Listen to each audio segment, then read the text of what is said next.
go and seek people who are currently working as a CEO, who you admire or who inspire you. They could be your own chief executive, or they could be a CEO of another organization, and talk to them about what is the preparedness that I need, in terms of my own behaviors, my own mindset. So for example, if I'm heading a team or a department, then I'm very much responsible for that team and the department. I don't often think organizationally. But again, Caroline talked about, how it's about connecting the different parts of the organization. And that's a key skill that a CEO requires. Find out more about that. Find out about what it means to deal with a trustee. Find out what it means to handle some of those difficult discussions between governance and management, or different layers within the organization or different departments. So yes, it doesn't just start with applying for a role or a dream role. It starts with having those conversations with yourselves and conversations with people who can help you answer those questions a bit clearly, so that when you go in for your first CEO role, you're fully prepared and you know what's coming, even if you have a lot of learning to do. Because really it is about understanding yourself as a person and having that, once you've established your skill set and where you want to be, whether you actually are going to be comfortable in a position that is going to be scrutinized, because that's a really critical part. You're going to be scrutinized from every direction.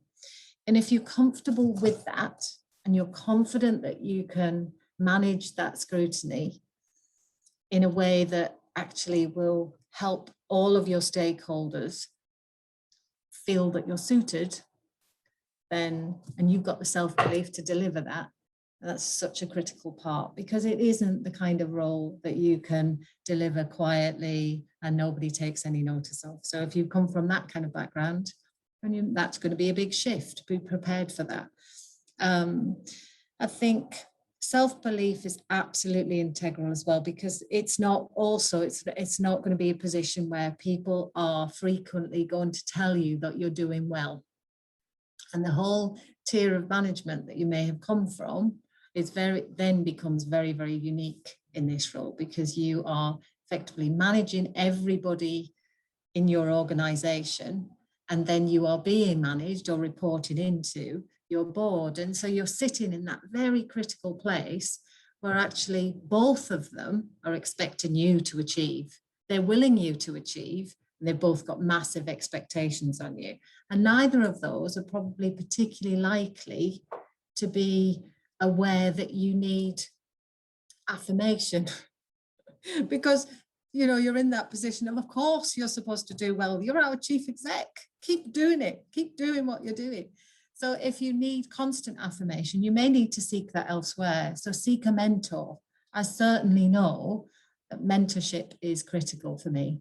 And I've got friends who are chief execs. I'll refer back to Leanne, I will use, because I will need that affirmation when for the tough times that I can't turn to either team, whichever of those teams are.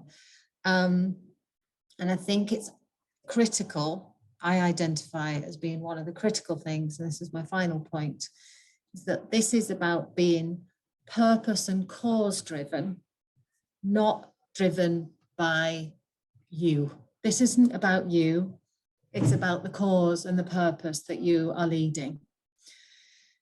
So therefore, all of those difficult things become easier.